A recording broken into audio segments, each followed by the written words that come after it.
नमस्कार दोस्तों। चाइना की इकॉनमी आईसीयू में आ चुकी है और चाइना पागल होता जा रहा है या ये इनका दिमाग खराब हो गया है। ये मैं चाइना का गवर्नमेंट की बात नहीं कर रहा, बिजनेस वालों की बात कर रहा हूँ, जिन्होंने इतना अच्छा टाइम देखा हो जब बुरे दिन आते हैं तो सहन करना मुश्किल हो जाता है। यहाँ पर जो बड़े बड़े मैं 3-4 चीज़ें दिखाऊंगा आपको जहाँ से पता लगेगा कि चाइना की इकॉनमी आईसीयू के अंदर है। पहला काम करते हैं कि जो खाने पीने की चीज़ें हैं, खाने पीने की चीज़ हमेशा प्राइसेस बढ़ती हैं, कंजम्पशन बढ़ती है। चाइना एक ऐसा कंट्री है जहाँ पर मैंने आज तक कभी देखा नहीं है कि यहाँ पर कंजम्पशन कम हो गई हो और बड़े बड़े ब्रांड्स को अपनी प्राइसेस को कम करना पड़े। आप सोच कर देखिए कि मैकडोनल्ड्स है, उसका बर्गर जिसको बोलते हैं 100 रुपये का था इंडिया में, अभी वो 10 रुपये का रह गया हो, या 20 रुपये का आपको बर्गर मिलना शुरू हो जाए। जो आपको गली के नुक्कड़ में आपको 20 रुपये का बर्गर मिलता है, मुझे नहीं मालूम कितने का इंडिया में मिलता है, उतने में आपको मैकडोनल्ड्स मिलने लग जाए। इसका मतलब है कुछ तो गलत है। अब यहाँ पर जो बड़े बड़े ब्रांड्स हैं जैसे स्टारबक्स है, उन्होंने अब अनाउंस किया कि उनको अपनी प्राइसेस को 30-50% कम करना पड़ रहा है। यानी कि डिफ्लेशन आना शुरू हो गया है, कंजम्पशन ही नहीं है कंट्री के अंदर। यहाँ पर कॉफ़ी हो, फूड हो, गाड़ियाँ हो, हर चीज़ चीप हो गई है। यानी कि बोलते थे कि चाइना बड़ा चीप है, तो अब चीप चाइना हो गया है, चाइना चीप की बजाय। क्यों बोल रहा हूँ कि आप सोच के देखिए, थोड़े टाइम पहले, सिर्फ 2-3 साल पहले, चाइना दुनिया का फैक्ट्री ऑफ द वर्ल्ड था। पूरे दुनिया का पैसा चाइना में फ्लो हो रहा था फ्री फॉल में। भी रोकने की कोशिश करें तो पैसा यहाँ पर रुकता नहीं था। आज वही चाइना जो वर्ल्ड की सेकंड लार्जेस्ट इकॉनमी है, घुटनों पे आ चुका है।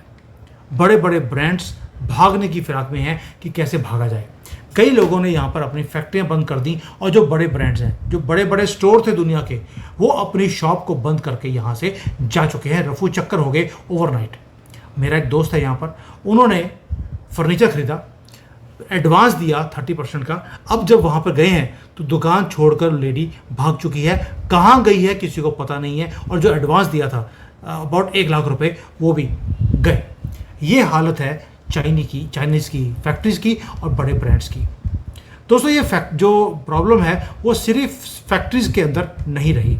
इवन जो ग्लोबल जायंट्स है, जैसे मैंने अभी बोला स्टारबक्स है, दे हैव बीन फोर्स्ड कि अपनी प्राइसेस को कम करो, वरना वहाँ पर कस्टमर जाता ही नहीं है अगर उनको सर्वाइव करना है इस कोलैप्सिंग इकोनॉमी के अंदर। और अगर उनको अपने आप को रेलिवेंट भी रखना है तो उनको कंपटीशन दे रहा है चाइनीज़ ब्रांड्स।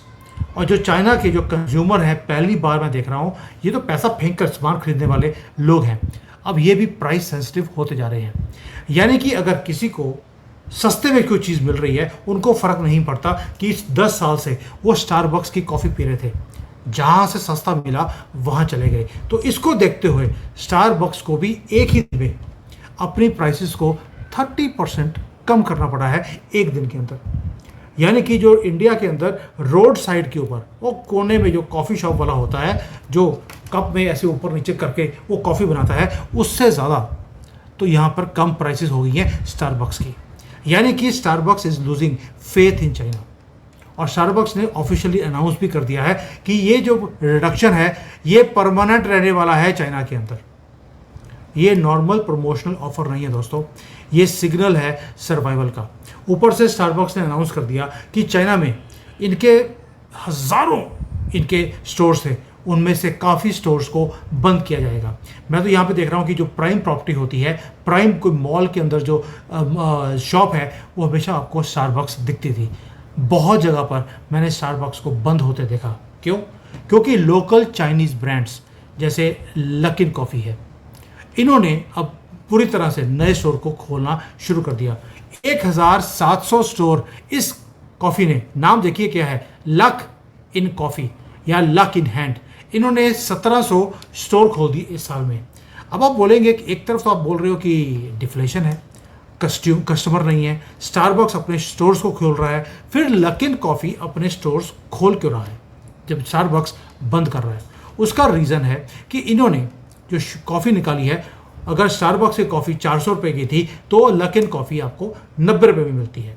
चाइनीज़ ब्रांड है और क्रेज़ है इसका, कॉफ़ी भी बढ़िया है, प्राइस भी बहुत ज़्यादा कम। इसलिए जो बड़े बड़े ब्रांड्स हैं वो इनका मुकाबला नहीं कर पा रहे।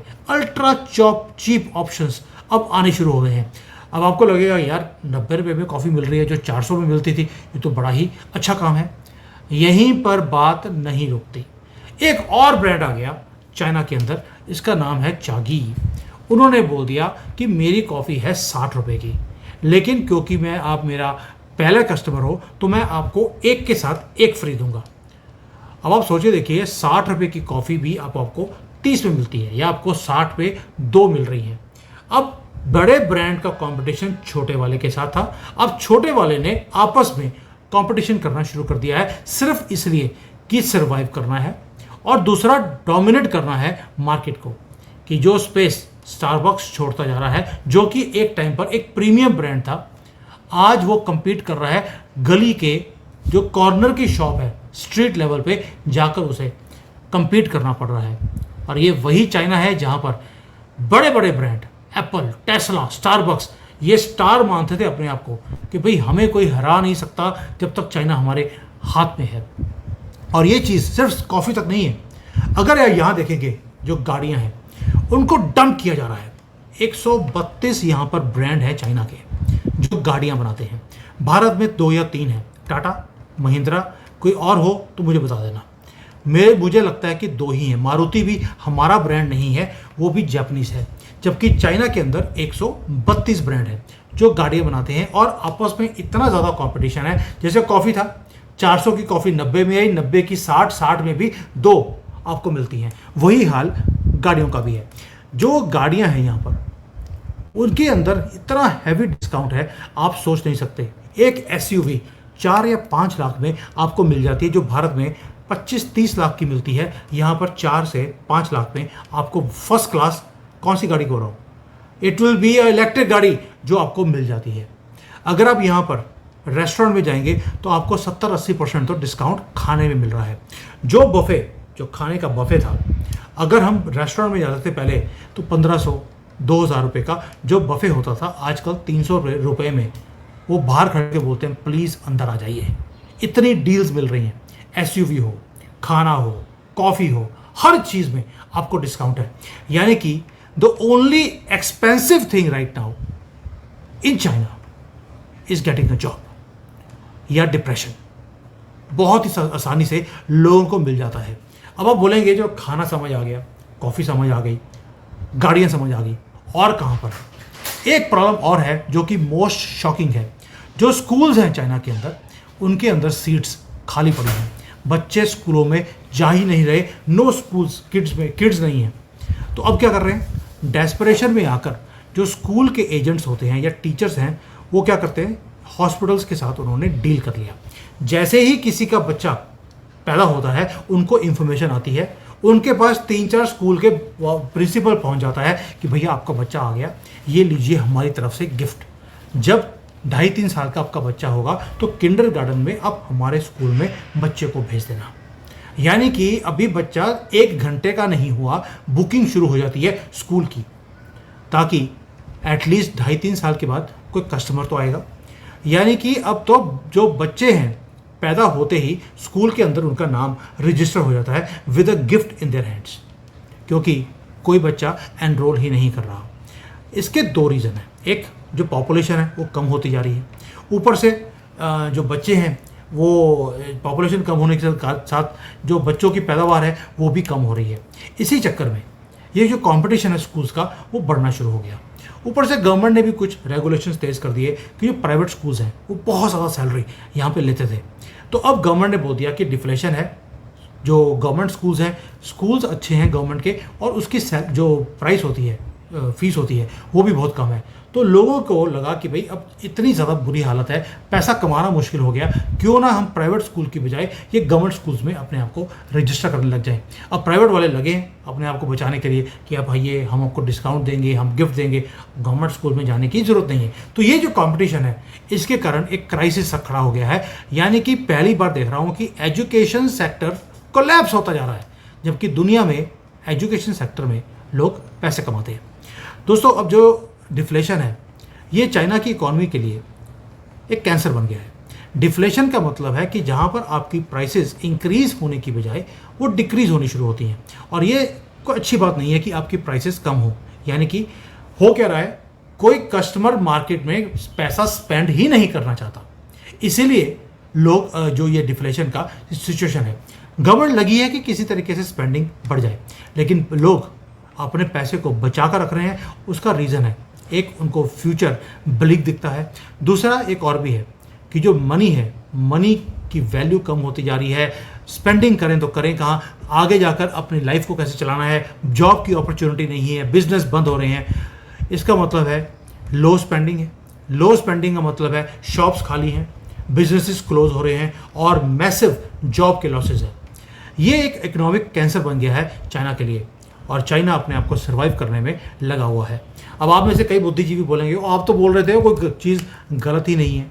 मैंने आपको तब भी बोला था, आज भी बोल रहा हूँ, चाइना डिफ्लेशन में है, यहाँ पे चीज़ें कम है, लेकिन चाइनीज़ गवर्नमेंट अपनी पॉलिसीज़ के ऊपर खड़ी है कि हमें मालूम है कि शॉर्ट टर्म लॉसेज हैं, लॉन्ग टर्म में हम ही जीतने वाले हैं। अगर मैंने आपको मेरा वीडियो देखा होगा जो मैंने हुआवे का जो एक नया इन्होंने लैपटॉप निकाला है, मैंने तब से बोल रहा हूँ 1 साल से आपको कि चाइना की कंसंट्रेशन है अपने इलेक्ट्रॉनिक प्रोडक्ट्स को इतना ज़्यादा आगे लेके जाना है कि सारे वर्ल्ड की बाकी कंपनियां पानी भरेंगी इनके सामने। सैमसंग और एप्पल ऑलरेडी वरिड हैं कि जिस तरह से ये टेक्नोलॉजी के अंदर ये आगे जा रहे हैं, ये बीट कर देंगे सभी को।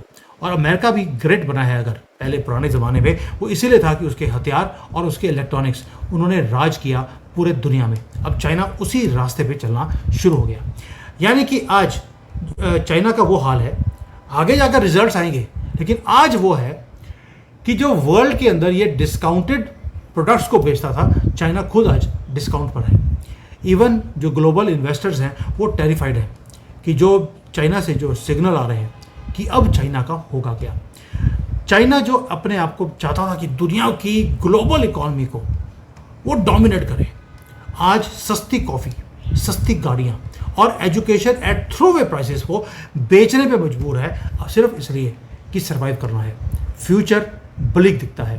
क्वेश्चन एक ही है जी, जो पहले होता था मेक इन चाइना, ये मेड इन चाइना का ड्रीम था, अब है फेल्ड इन चाइना।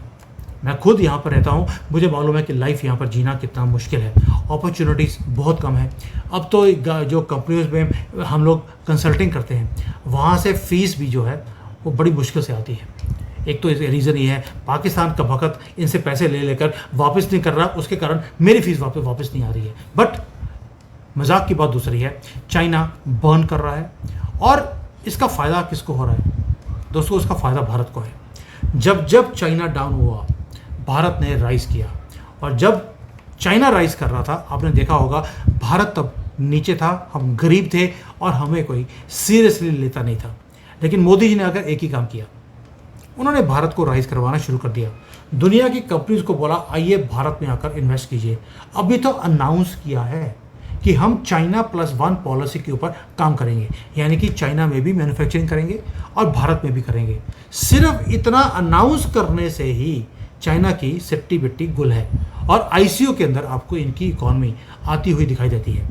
बाकी अभी मैंने रियल एस्टेट उसको टच नहीं किया है, क्योंकि उसके ऊपर आपको ऑलरेडी मालूम है कि मैंने पहले भी आपके साथ शेयर किया था कि यहाँ पर जो रियल एस्टेट है उसकी प्राइसेस ऑलरेडी बहुत कम हो गई हैं।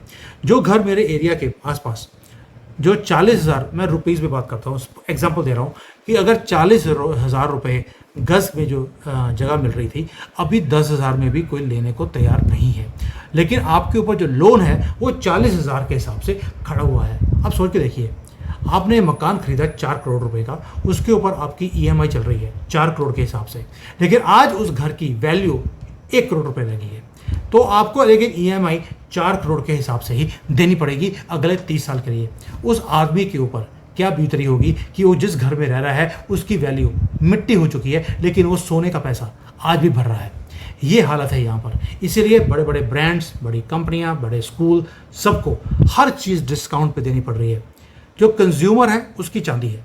और भाई हम लोग जाते हैं बाहर रेस्टोरेंट के अंदर खाना खाने के लिए, लिटरली अगर कोई फूड स्ट्रीट है, वहाँ पे 15, 20, 50 अगर शॉप्स हैं, हर एक शॉप के बाहर लड़की खड़े होकर बोलती है सर प्लीज़ आप अंदर आ जाइए, और अंदर साई साई हो रही होती है, कोई भी शॉप के अंदर होता नहीं है, और आप वहाँ पर खड़े होकर डिस्काउंट दे रहे हैं, उसके बाद भी आप नेगोशिएट कर सकते हो। ये हालत है चाइना के अंदर। तो this is where China has come today. Economy is in ICU और इनका दिमाग अब खराब होना शुरू हो गया कि अब अपने आप को बचाएं कैसे।